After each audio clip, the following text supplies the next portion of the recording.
Semoga Allah selalu membimbingmu, dan biarlah angin menuntun langkahmu.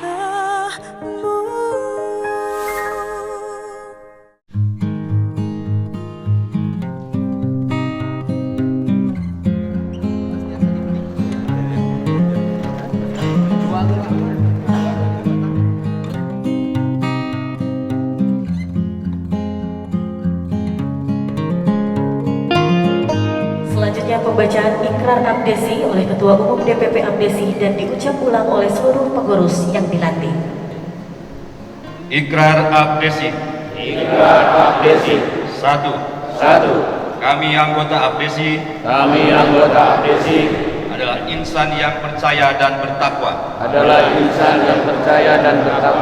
kepada Tuhan Yang Maha Esa. Dua. Kami anggota abdesi adalah pejuang dan pelaksana untuk mewujudkan cita-cita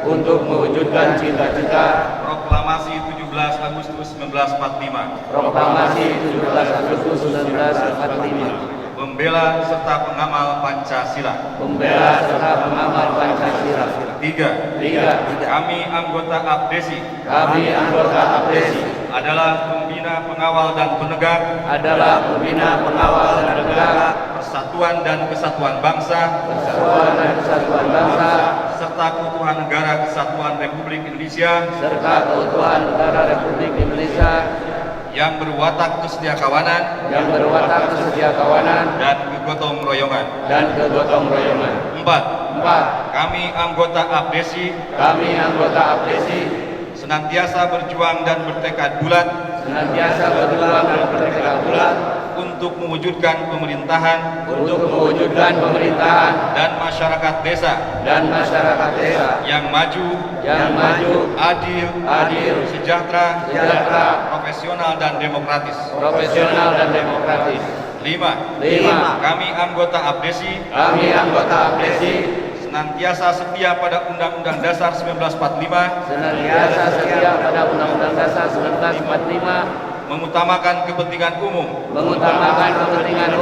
jujur dan bertanggung jawab dalam melaksanakan pemberdayaan dan percepatan pembangunan pedesaan.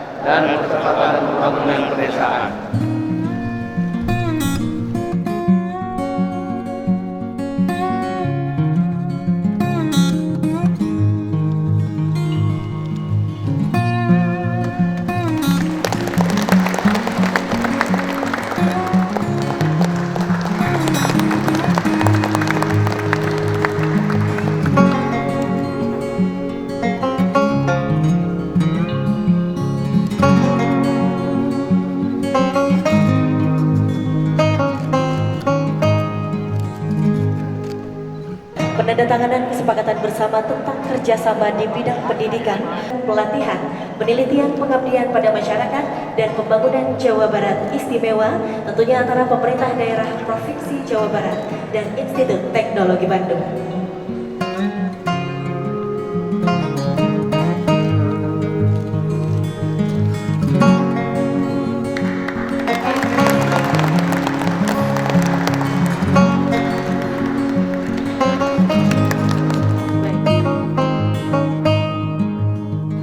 Assalamualaikum warahmatullahi wabarakatuh.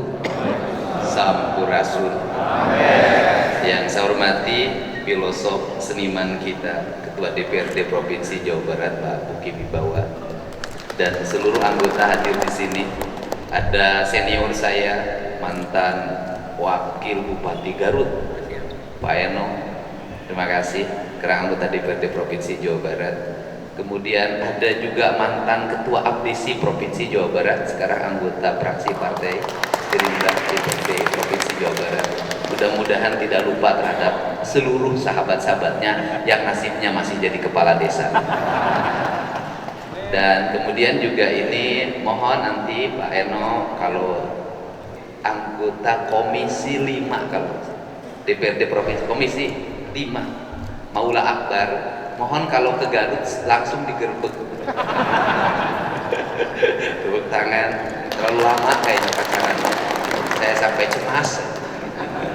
Kemudian ini hadir semua, dan kita hari ini dijaga oleh Maung Siliwangi, Pangdam 3 Siliwangi. Maung asli dari Maung Kajajaden. Kemudian kita juga dijaga oleh Maung Lodaya, itu Maung Siliwangi. Ini ada Maung Lodaya, Kapolda Jabar. Kemudian juga dijaga juga oleh Bu Kajati yang hari ini diwakili oleh asisten Asdatun, terima kasih. Dan wakil rektor ITB ada Pak Bupati Cianjur, ganteng kalem, sudah berani sekarang, maksudnya berani lihat yang lain selain istrinya. Enggak, dia sudah berani ngambil sampah, ngambil ini, ngambil itu, sudah berani. Dan saya targetkan seluruh daerah di Jawa Barat harus tertata rapi dan bersih. Kemudian juga ada Bupati Sukabumi, yang ini wajahnya itu kelihatan lesu, duit eueuh, jalan butut, udah bisa angges ku ngopi pan kuruneangan begitu. Terima kasih. Ada Pak Wakil Bupati Kerawang, Pak Wakil Wali Kota Banjar. Ini ada Wakil Bupati Wong Indramayu. Kalau di tempat lain Bapak Aing, di Indramayu tadi malam Bapak Rea. Ada Wakil Bupati Majalengka, ada Wakil Bupati Kuningan, ada Wali Kota Banjar, ada Wakil Bupati Sumedang, terus kemudian mana lagi? Bandung Barat. Ada Wakil Bupati Bandung Barat. Terima kasih. Ada, nggak usah disebut, sudah satu paket itu, menantu sebentar lagi. Tidak ada jalan lain kecuali ditikahkan daripada digerebek ku Hansip. Seluruh hadirin yang hadir, pertama begini, saya menyampaikan ada kekacauan dalam pembangunan di Jawa Barat. Pertama adalah kekacauan di tata ruang. Tata ruangnya kacau. Kenapa tata ruangnya kacau? Karena pendekatannya politik, bukan konservasi. Karena pendekatannya politik, maka tata ruang syarat dengan kepentingan politik. Di sini daerah saya, di sini tanah saya, maka harus dibangunkan jalan menuju ke sini agar tanahnya naik. Ini tanah saya sebelah sini, kalau dibuat kawasan perumahan maka tanahnya naik. Ini tanah saya di sebelah sini, kalau dibuatkan nanti untuk kawasan industri maka tanahnya naik. Irasional itu melahirkan kekacauan di dalam pembangunan, dan akhirnya target pembangunan, keberhasilannya, kemakmurannya, keadilannya tidak akan pernah tercapai. Kenapa? Karena keadilan bisa tercapai manakala bahan pijakannya benar. Untuk itu, tahap pertama pemerintah Provinsi Jawa Barat itu melakukan evaluasi tata ruang.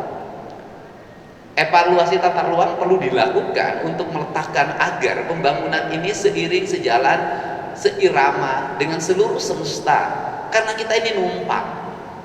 Numpang di mana? Kita numpang di bumi. Numpang di dunia. Karena numpang di bumi maka kita harus taat pada hukumnya bumi. Kita numpang di mana lagi? Kita numpang di daerah aliran sungai. Kita harus taat pada hukumnya daerah aliran sungai. Kita numpang di tepi pantai, maka kita harus taat pada hukumnya tepi pantai. Gak bisa alam ini mengikuti hukum kita, maka kita harus mengikuti hukum alam. Hukum alam itu yang punya ketentuan Allah, yang tidak bisa dirubah-rubah. Sistemnya adalah pasti, ilmunya adalah IPA, fisika, matematika, biologi, kimia. Karena ini tidak bisa dibantah, karena ini adalah titah. Karena titahnya sebutnya tasbih. Maka orang yang melawan pada alam sesungguhnya dia melawan pada Allah dengan tasbihnya seluruh semesta. Dalam kaidah Islam diajarkan bagaimana memahami tata ruang, bagaimana memahami alam, maka lahirlah Nabi yang mengerti bahasa alam, namanya Nabi Sulaiman alaihissalam. Ini harus dilakukan. Kenapa? Karena kita ingin mencapai sebuah target masa depan. Masa depan apa? Kehidupan. Kehidupan apa? Kehidupan yang gemah ripah, repeh rapi. Kehidupan yang gemah ripah, repeh rapi itu masyarakatnya adalah ngah-ngah-ning, kacai jadi salewi, kadarat jadi salogat. Artinya apa? Dia ke air sama, kemudian bersenyawa dengan airnya. Dia di tanah bersenyawa dengan tanahnya. Maka prinsipnya adalah doanya orang Sunda, jauh tinubalai parak kana rejeki, pahing getih pahang tulang. Jauh tinubalai apa? Dijauhkan dari musibah. Parak kana rejeki apa? Didekatkan pada rejeki. Jauhkan pada musibah dulu, baru rejeki. Bukan nyari duit dulu, bukan. Buat tata lingkungan yang menjauhkan diri dari musibah. Jauh dari musibah, maka dia akan mendapatkan rezeki, ketenangan, kenyamanan. Anda ngambil duit seenaknya, ngeruk alam seenaknya, tidak akan jadi rezeki. Kenapa? Karena akan dekat balai, akan ada musibah, akan ada bencana. Ini penting. Nah, kemudian pahing getih, pahang tulang, maka makanan yang dikonsumsi, air yang dikonsumsi, udara yang dihirup, matahari yang diserap itu harus melahirkan pahing getih. Darah kita harus pahit. Pahit bagi apa? Pahit bagi penyakit. Dan kemudian tulangnya harus paham, tulang-tulangnya harus kokoh. Maka siklus alamnya harus ditunjang dengan siklus sanitasi, ekosistem, tata ruang, tata bangunan. Ini harus dibangun. Apa sih kelemahan pemimpin kepala desa hari ini? Saya jujur katakan, kepala desa hari ini menjelma menjadi ahli administratif, menjelma menjadi pekerja administratif. Tidak, saya sudah tidak bisa membedakan mana kepala desa, mana pegawai. Kenapa? Mana kepala desa, mana pegawai? Hidupnya di otaknya cuma satu, iya dana desa, iya silap, asup, administrasikan, kumahannya caranya nyokot tapi teka panggih. Makanya teriak-teriak, Pak, tolong kami jangan diperiksa, Pak. Nyaris ya nyokotna gede tingginya pasti diperiksa. Ini harus dibenerin. Ini saya terus terang begitu. Karena saya hidup di desa. Kenapa kehilangan? Ya itu kehilangan yang kedua kepala desa ini adalah kehilangan watak culture, watak budaya, watak pemimpin lingkungan, watak pemimpin yang dia punya garis leluhur pada karuhun yang di desa itu.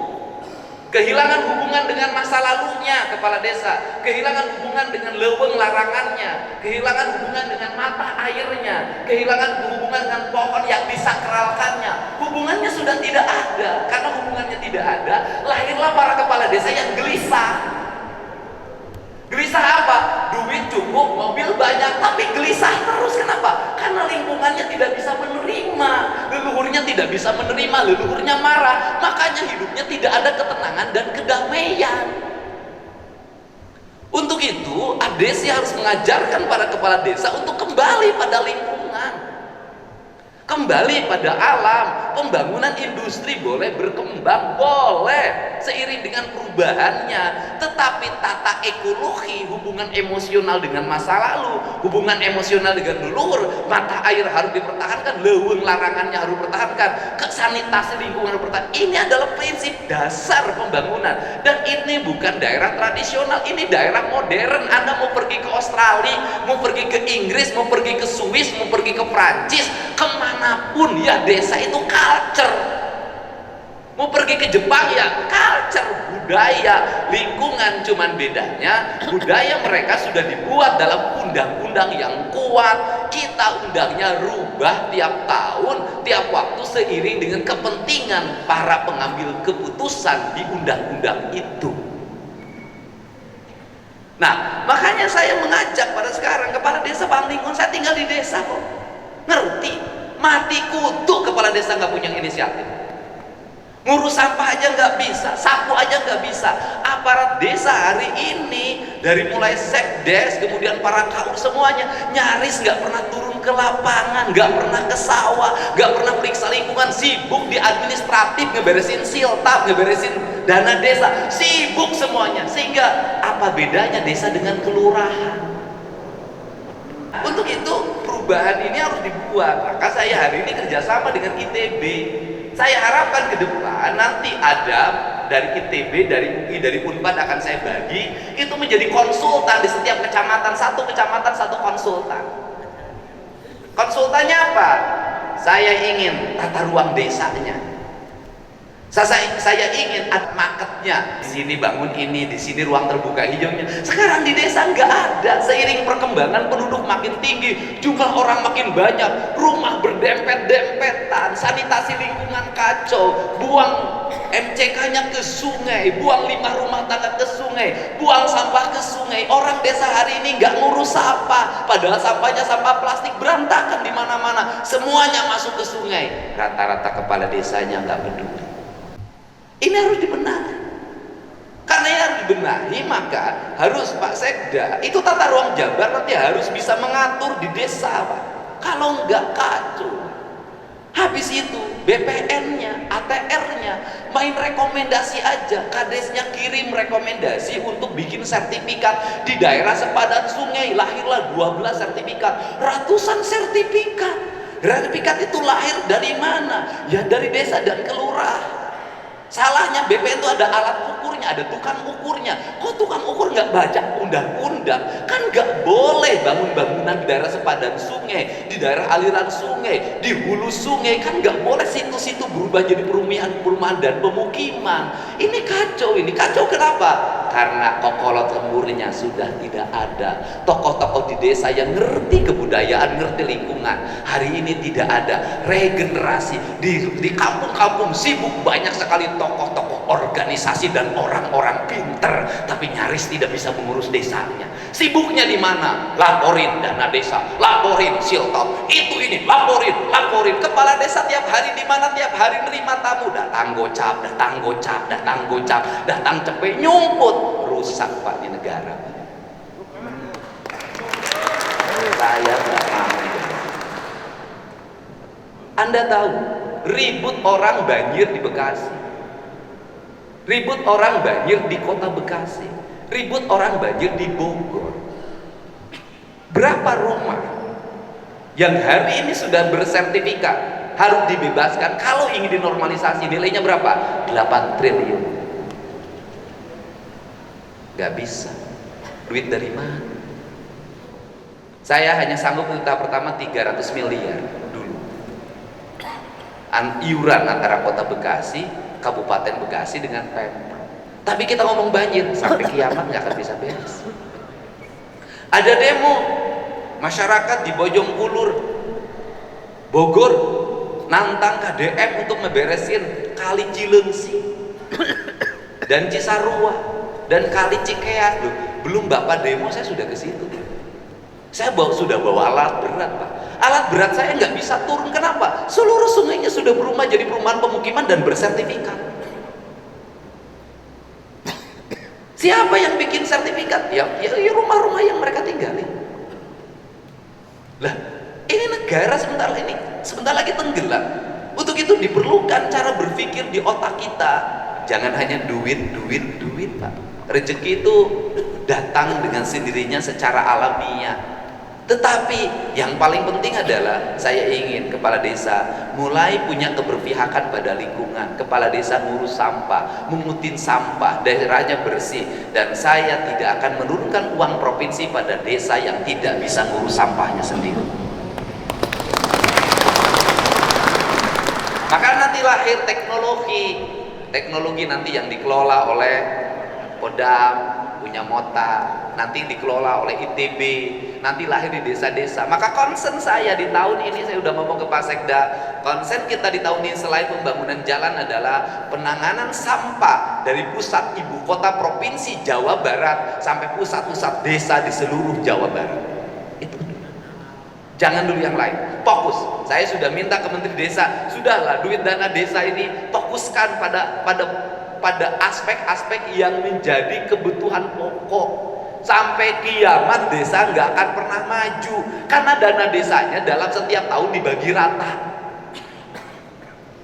Saya tahu kok, harusnya bangunnya per blok, per RW ini dana desanya sekian, dari kabupaten sekian, RW ini dari provinsi sekian. Malah saya ngajak di perencanaan APBD 2026-2027 ke seluruh kabupaten kota, mari kita bangun desa per RW, kita bangun. RW ini kewajiban kabupaten, RW ini kewajiban provinsi, RW ini kewajiban pusat. Bangun secara paripurna, sanitasi lingkungannya, rumah rakyat miskinnya, jalannya yang berkualitas. Nggak bisa polanya sekarang duit 100 juta dibagi 25 ewang ke RT kemudian dipasangkan jadi jalan lingkungan, aduk tempelkan tahun harap coplok deui. Dibikin ketahanan pangan, doma batur di aku. Ieu balong batur di aku dipoto. Itu foto naon? Ketahanan pangan, doma batur, hayam batur. Gak bisa. Harus rencana antara ide gagasan besar kita yang dikelola di gedung sate seperti ini belum tentu nyambung ke teknis kalau para pengambil keputusannya nggak ngerti. Nah, jadi ini harus dibenahi. Nah, kemudian yang berikutnya adalah apa pesannya? Jangan diperiksa. Saya ingin menyampaikan, Pak Sekda, kita koordinasi dengan Mendes. Seluruh belanja desa nanti pakai e-budgeting. Itu cara yang efektif.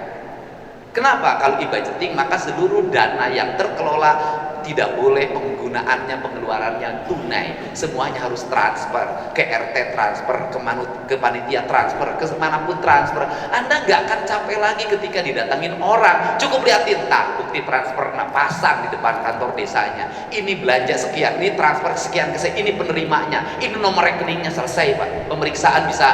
Pemeriksaannya juga bisa jarak jauh, nggak usah didatengin.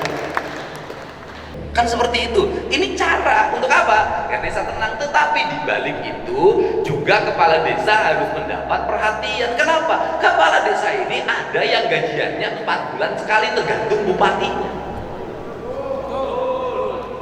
Tergantung bupatinya. Saya dulu ketika jadi bupati, kepala desa gajiannya 4 bulan sekali. Saya jadi bupati waktu itu langsung per bulan saya rombak. Dulu kepala desa bikin pemilihan kepala desa iuran calonnya. Saya jadi bupati waktu itu gak boleh iuran, biayanya harus disiapin oleh Pemda. Waktu itu gambarnya ganas, kemudian kadung, saya ganti dengan foto orang. Waktu itu satu desa itu satu TPS panjang, saya robah itu per TPS per RT. Nanti sebentar lagi kita coba Jawa Barat pemilihan kepala desa dengan e-voting. Kita coba e-voting. Sudah, nanti daerah yang sudah maju kemudian bikin e-voting. Sudah, karena e-voting kepala desa mudah kontrolnya. Kita coba nanti dengan e-voting. Kenapa? Kita harus mengalami sebuah proses kemajuan. Nah, untuk itu ini diperlukan orientasi. Sehingga apa Sekda, kita nanti bicara dengan bupati wali kota harus ada standarisasi pengupahan kepala desa. Gak bisa satu desa ini sendiri di sini begini, gak bisa. Ini standarnya Jawa Barat harus ada. Kalau saya sih tetapin kepala desa itu minimal upahnya 5 juta itu minimal di atas UMK minimal. Dan tidak boleh telat, dia harus tiap bulan, tanggal 3 atau tanggal 4 tank masuk, tanggal 4 tank masuk, tanggal 4 masuk. Saya sudah membuat rencana program di 2027 untuk mendorong ekonomi pedesaan. Maka nanti saya akan menyiapkan agar uang itu langsung turun ke RT, turun ke RW, turun ke 5. Saya sudah buat konsep itu. Tetapi saya tidak akan dulu melakukan sekarang. Kenapa? Saya harus menyelesaikan program-program besar dulu. Jalannya harus bagus, irigasinya harus bagus, gedung sekolah harus bagus, gedung rumah sakit harus bagus, layanan publik pemerintah harus bagus. Uangnya tidak akan dulu saya bagi-bagi kemana-mana. Untuk apa? Selesaikan hal yang besar, setelah itu kita bikin rasa keadilan. Ini cara. Nah, untuk itu saya menginginkan kepada kepala desa ini, sahabat saya, teman saya, selama ini selalu setia pada saya, terutama Abdesi. Dan saya juga harus memiliki rasa cinta pada kepala desa untuk meningkatkan kesejahteraan aparaturnya, dan kemudian juga rasa cinta untuk tidak lagi kepala desa terjerat oleh kasus hukum. Nah, bagaimana caranya agar kepala desa tidak terjerat kasus hukum? Gampang. Karena desa itu kan kecil. Nanti kita bikin MOU saja dengan Pak Kapolda, dengan Pak Bukajati. MOU-nya apa? Pemeriksaan kepala desa dilakukan setelah ada hasil kerugian negara yang diaudit oleh BPKP provinsi. Nanti bisa kerjasama dengan BPKP. Jadi audit dulu, ada kerugian negara baru diperiksa, ya kan? Nah, ini yang akan saya usulkan khusus kepala desa. Kenapa? Anggarannya juga kecil, nanti diperiksa. Jadi setelah ada, jadi orang boleh Anda dilaporin oleh lawan politik Anda, oleh berbagai kelompok masyarakat yang tidak suka pada Anda, tapi kalau laporan itu tidak dilampirkan kerugian negara, maka laporan itu tidak bisa diproses. Maka saya akan membuat audit kerugian negara, audit rutin, yaitu audit dibuat dalam setahun 2 kali. Yang berikutnya adalah Pak, teman-teman ITB, nanti harus kita punya rumusan. Ini harus punya identitas. Kantor gubernur seperti ini, kantor bupati itu seperti ini loh desainnya, kantor camat seperti ini desainnya, kantor kades lurah itu seperti ini. Tidak jalan sendiri-sendiri. Kantor kepala desa siga istana tihangna gede haruleng we ketang ada fungsina. Kan nanti harus didesain Pak, desainnya untuk apa? Nanti di setiap desa harus ada balai pertemuan desa, tempat bertemunya masyarakat, tempat interaksinya masyarakat, karena ruang desa semakin sempit. Yang berikutnya adalah Pak Kepala BPMD seluruh Provinsi Jawa Barat, rasionalisasi desa. Kenapa? Karena ada desa yang penduduknya 3.000, ada desa yang penduduknya 150.000. Sedangkan alokasi dananya nggak beda. Bagaimana desa yang 3.000, ada desa yang 2.000, ada desa yang 1.500, ada desa yang penduduknya 150.000, sama dengan satu kota di Kalimantan. Ini harus dibuat rasionalisasi. Di sini saya punya gagasan, desa-desa yang sudah mengalami industrialisasi, yang masyarakatnya sudah masyarakat heterogen, kebanyakan perumahan pemukimannya adalah dikembangkan oleh developer, harus segera dirubah menjadi kelurahan. Sudah beda segmennya. Kenapa harus dirubah jadi kelurahan? Karena kalau dibuat tetap jadi desa, politiknya politik demokrasi terbuka, itu nanti banyak yang jadi kepala desa tidak ngerti budaya di situ, tidak ngerti sejarah di situ, karena dia urban dengan jumlah yang banyak dan penduduk aslinya tinggal 500, sedangkan penduduk pendatangnya sudah 30.000. Ini sangat tidak baik. Kenapa? Culture, Pak. Karena ciri khas desa itu adalah kepala pemerintahan dan kepala adat. Kalau presiden itu kepala pemerintahan dan kepala negara, maka melekat dua dalam diri presiden, kepala negara dan kepala pemerintahan, dan itu melekat pada diri kepala desa. Ya dia tokoh adat, ya kepala adat, ya dia kepala pemerintahan. Ya dia harus punya hubungan administratif dengan auditor, BPK, BPKP, inspektorat. Dia hubungan administratif dengan bupati, dengan camat, dengan menteri desa, dengan presiden, dia punya, tetapi dia harus punya hubungan emosional spiritual dengan seluruh semesta yang menjadi cikal bakal asal muasal penciptaannya di sana. Maka lahirlah yang disebut dengan hajat lembur. Nah, hajat lembur itu oleh orang barat diterjemahkan menjadi hari bumi.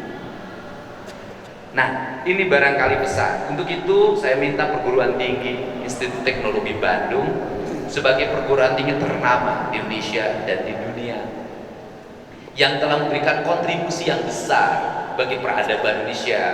Saya ingin ITB memberikan kontribusi bagi satu, tata ruang di Provinsi Jawa Barat, yang kedua, tata bangunan di Provinsi Jawa Barat, yang ketiga, pengelolaan lingkungan hidup dan persampahan di Provinsi Jawa Barat, yang keempat, pengelolaan teknologi tepat guna bagi pengembangan ilmu pengetahuan dan teknologi di bidang pertanian, di bidang peternakan, di bidang perikanan, dan di bidang sains lainnya, sehingga desa itu tumbuh menjadi kekuatan basic peradaban yang bukan hanya berorientasi pada output dan outcome dari sebuah kebijakan negara, tetapi lebih dari itu desa tumbuh menjadi simbol-simbol peradaban. Sampah peradaban di kota tidak boleh tumbuh di desa, plastik tidak boleh tumbuh di desa, tawuran tidak boleh tumbuh di desa, budaya individualistik tidak boleh tumbuh di desa, dan yang terakhir, tugas desa hari ini adalah mendorong pertumbuhan ekonomi, menekan angka kemiskinan. Industri yang ada sekarang berkembang di Subang di Kerawang, di Indramayu berkembang, dan Cirebon harus menyerap kaum perempuan yang ada di sana sehingga bisa bekerja di sektor industri dengan baik dan mendapat upah yang layak bagi kesejahteraan keluarga. Itu solusi. Perempuan-perempuannya diajarin, Pak Ketua DPRD, diajarin keterampilan berbisnis, diajarin keterampilan, dia memiliki keterampilan berwirausaha, menekuni peternakan, perikanan, anyaman, terus jadi perempuan-perempuan mandiri. Kenapa? Orang tua kita dulu hidupnya susah-susah, daek ngarambet, daek ngarit, kemudian tidak ada yang menyimpang dalam hidupnya, melahirkan anak-anak dan cucu-cucu yang soleh, sampai cucu-cucunya bisa menikmati jadi kepala desa karena keturunan dari akinya. Kenapa bisa? Karena perempuan gengsian. Kenapa berubah begitu perempuan Jawa Barat? Gengsian. Kunaon gengsian? Ngaramet embung, metik teh embung, papanasan embung, duit hayang gede, kuota hayang loba, HP hayang anyar. Nyalamun boga salaki kanu sasama mah pan moal beunang, nya kudu kan boga pamajikan nu puguh duitna. Da rata-rata nu boga pamajikan mah sok bager kanu anyar mah, mere duit ka pamajikan mah sok hitungan. Kebijakan fiskal ke depan, kami akan memiliki kebijakan fiskal adalah bagi hasil untuk daerah penghasil air dan penghasil oksigen. Untuk apa? Karena mereka jaga gunung, diperlukan anggaran yang cukup agar tenang di gunungnya. Mereka perlu jaga laut, diperlukan anggaran yang cukup untuk tenang di lautnya. Mereka adalah untuk menjaga sumber mata air dari Cimanuk, dari Saguling, semuanya sumber mata airnya mereka diperlukan, sehingga orang-orang yang di gunung tidak usah berpikir ingin jadi kades seperti di Bekasi. Begitu saya ucapkan terima kasih, selamat buat para kades dilantik. Ini adalah pelantikan pertama Asosiasi Kepala Desa di Gedung Sate. Tempatna teu mayar, diukna gratis, sound systemna halus. Siap pelantikan asosiasi dihadiran ku Kapolda, ku Pangdam, Kajati, Ketua DPRD, para anggota DPRD provinsi. Siap. Mantap nuhun siap teh balager ka aing. Pamajikanana kamari ngadarukum ka aing, pamajikanana. Kunaon si kuring percaya ka pamajikanana, aing leuwih percaya ka pamajikan kades dibanding ka kadesna. Itu Pak, itu politik saya. Politik saya itu lebih percaya sama istrinya kades dibanding ke Pak Kades. Sabab Pak Kades nama politisi. Setiap jelema nu datang butuh politik, iya saya dukung, iya saya dukung. Nggak sabar hiji anggota DPR korban kades.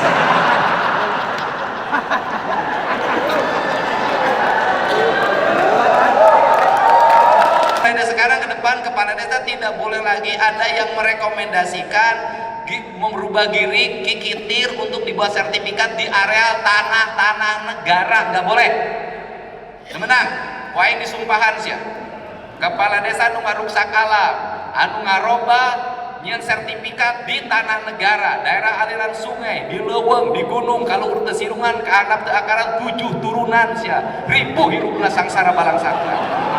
Mudah-mudahan pemerintahan Pak Prabowo Subianto jantan pemerintahan terkuat, terkokoh, termakmur dan termaju. Atur nuhun, alhamdulillah dina simkuring teras biasa kade ieu teh kadua ya suka Gedung Sate urang ya. Can pernah asup ka ruangan kantor gubernur di biasa kali-kali acan. Di barang ngajabat mulek we aing. Sia mun aing we mulek sa Jawa Barat ku aing kapapal muanya sia ti bangsa desa mapai tiap RW teu kapapal. Sia teh muanya sia ulin ke belah ditu kabering, ulin ke belah ditu kabering. Muanya sia di RW sia runtah teu kapanggih sia, susukan teu kapanggih. Gas, ayeuna sing hareulos jadi kepala desana. Saya tidak akan memberikan jaminan kepala desa tidak akan dilapor-laporin, tidak bisa. Kepala desa yang melanggar hukum, tidak bekerja dengan baik, menyimpangkan anggaran secara berlebihan, pasti akan kami proses. Anu nemen teu gitu. Ngerti? Pokoknya bupati kepala desa tidak boleh diproses, tidak bisa. Tegang banget kami.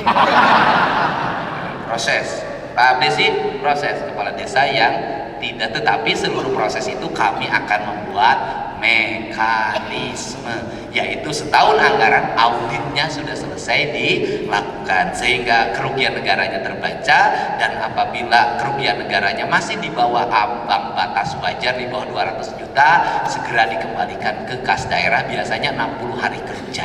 Ya kan Pemda geser gitu, bener tuh kan 60 hari kerja kembalikan ke kas negara. Setelah itu baru proses pidana atau dibuat TGR, hutang yang harus dibayarkan. Ya asal niatna halus teu kudu sieun. Nah kitu nu kami atur, wallahu muwaffiq ila aqwamit thoriq. Assalamualaikum warahmatullahi wabarakatuh. Sampurasun.